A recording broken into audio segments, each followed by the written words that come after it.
امریکی صدر Joe Biden نے چینی پروڈکٹس پر ٹیرف میں اضافے کا اعلان کیا ہے۔ ماہرین کا کہنا ہے کہ بائیڈن انتظامیہ کا یہ قدم ایک بومرنگ کی طرح ہے، جس طرح بومرنگ پھینکنے والے کے پاس لوٹ آتی ہے، اسی طرح ٹیرف میں اضافہ بھی امریکہ کے لیے بیک فائر کرے گا۔ امریکہ کے اس اقدام سے نہ تو چائنا کی گرین ٹرانسفارمیشن متاثر ہوگی اور نہ ہی اس کی صنعتی ترقی کو کوئی فرق پڑے گا۔ امریکہ کے بدنامی زمانہ سیکشن 301 کے تحت پہلے ہی چینی پروڈکٹس پر ٹیرف عائد ہے، لیکن اس کے باوجود بائیڈن انتظامیہ نے electric vehicles, lithium batteries, solar panel, اہم معدنیات، سیمی کنڈکٹرز، اسٹیل اور ایلومینیم پر ٹیرف عائد کیا ہے۔ 2020 میں ورلڈ ٹریڈ آرگنائزیشن نے قرار دیا تھا کہ سیکشن 301 اس کے رولز کے خلاف ہے۔ چینی اشیاء کی امپورٹ پر عائد ہونے والے ٹیرف کا حجم $18 ارب ہے۔ $13 ارب کا ٹیرف صرف لیتھیم بیٹریز پر عائد کیا گیا ہے، جبکہ باقی $5 ارب دیگر چیزوں پر لگایا گیا ہے۔ اضافی ٹیرف عائد ہونے کے بعد چینی الیکٹرک وہیکلز پر رواں سال کے دوران ٹیرف کی شرح 100% ہو جائے گی۔ اس کے علاوہ سولر پینلز پر ٹیرف اسی سال 50% ہو جائے گا۔ چین کی وزارت تجارت کے ترجمان نے امریکی اقدام کو سیاسی جوڑ توڑ کی ایک واضح مثال قرار دیا ہے۔ ان کے مطابق امریکہ تجارتی مسائل کو سیاسی رنگ دے کر انہیں ایک ٹول کے طور پر استعمال کر رہا ہے۔ بیان کے مطابق امریکی ٹیرف میں اضافہ دونوں ممالک کے رہنماؤں کے اتفاق رائے اور امریکی صدر جو بائیڈن کے وعدوں کی خلاف ورزی ہے۔ یہ دو طرفہ تعاون کی فضا کو شدید متاثر کرے گا۔ نئے ٹیکسز لاگو کرنے کا اصل مقصد سیاسی فائدہ حاصل کرنا ہے۔ صدر جو بائیڈن دوسری ٹرم کے لیے صدارتی دوڑ میں شامل ہیں۔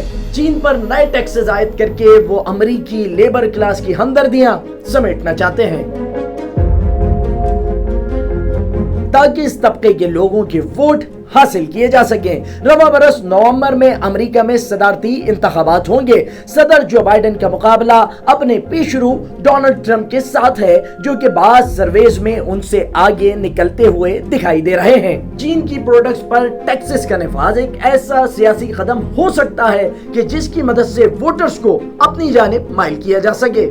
جنوری میں ہونے والی ایک تحقیق کے مطابق اس طرح کے ٹیرف سے معیشت کو کچھ خاص فائدہ نہیں ہوتا اور نہ ہی نئی نوکریاں پیدا ہوتی ہیں۔ تاہم 2018 اور 19 کے دوران ڈونلڈ ٹرمپ نے چین سمیت کئی ملکوں میں محصولات لاگو کیے تھے۔ اس کا فائدہ یہ ہوا کہ بہت سی لیبر کلاس ٹرمپ کی پارٹی کی حامی بن گئی۔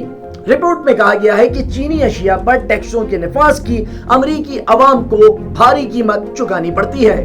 اس کے باوجود ووٹرز اس عمل کے حق میں نظر آتے ہیں۔ جو بائیڈن نے ریاست پینسلوانیا میں اعلان کیا تھا کہ وہ چینی اسٹیل پر ٹیرف کو 3 گنا کر دیں گے۔ یہ ریاست اسٹیل پروڈکشن کے حوالے سے مشہور ہے۔ چین نے مہنگی امریکی الیکٹرک وہیکلز کے مقابلے میں اپنی انڈسٹری کھڑی کر کے سستے داموں گاڑیاں فراہم کرنے کا سلسلہ شروع کیا ہے۔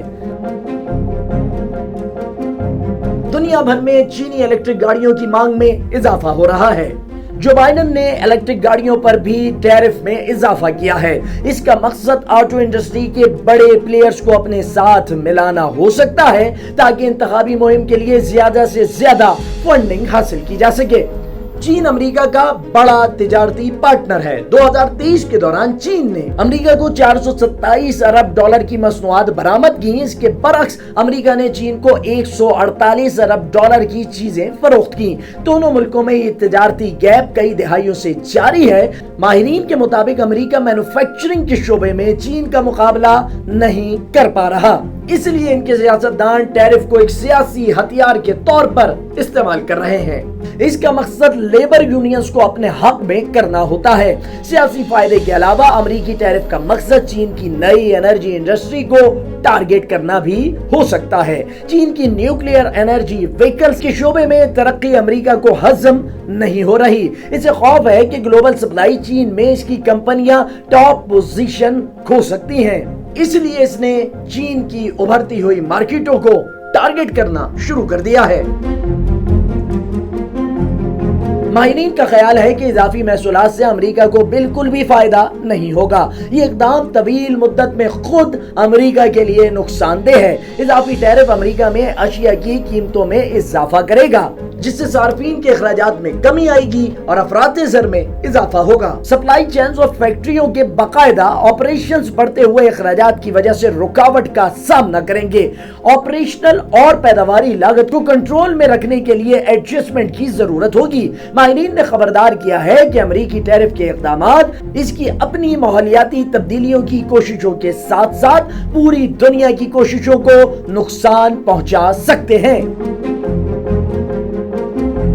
چینی نیو انرجی کی مصنوعات عالمی منڈی میں بے حد مقبول ہیں۔ یہ گرین انرجی کی طرف منتقلی اور عالمی صنعتی سپلائی چین کو مستحکم کرنے میں مدد کرنے والے بہت سے ممالک کی فوری طلب کو پورا کرتی ہیں۔ چین میں تیار ہونے والی ہر الیکٹریکل گاڑی 1.66 ٹن کاربن میں کمی لاتی ہے، جبکہ صرف 2023 میں چین نے 12 لاکھ ایسی گاڑیاں ایکسپورٹ کی ہیں۔ امریکہ کی طرف سے عائد کیے گئے اضافی ٹیرف کی وجہ سے گلوبل آٹو انڈسٹری کے الیکٹریفیکیشن کے عمل کو دھچکا پہنچ سکتا ہے۔ چین کے خلاف امریکہ کے بے بنیاد الزامات کی روشنی میں ماہرین کا خیال ہے کہ چین کو اپنی گرین ٹرانسفارمیشن اور صنعتی اپ گریڈیشن کو غیر متزلزل طور پر جاری رکھنا چاہیے تاکہ عالمی سطح پر کاربن کے اخراج کو کم کرنے کی کوششیں جاری رکھی جا سکیں۔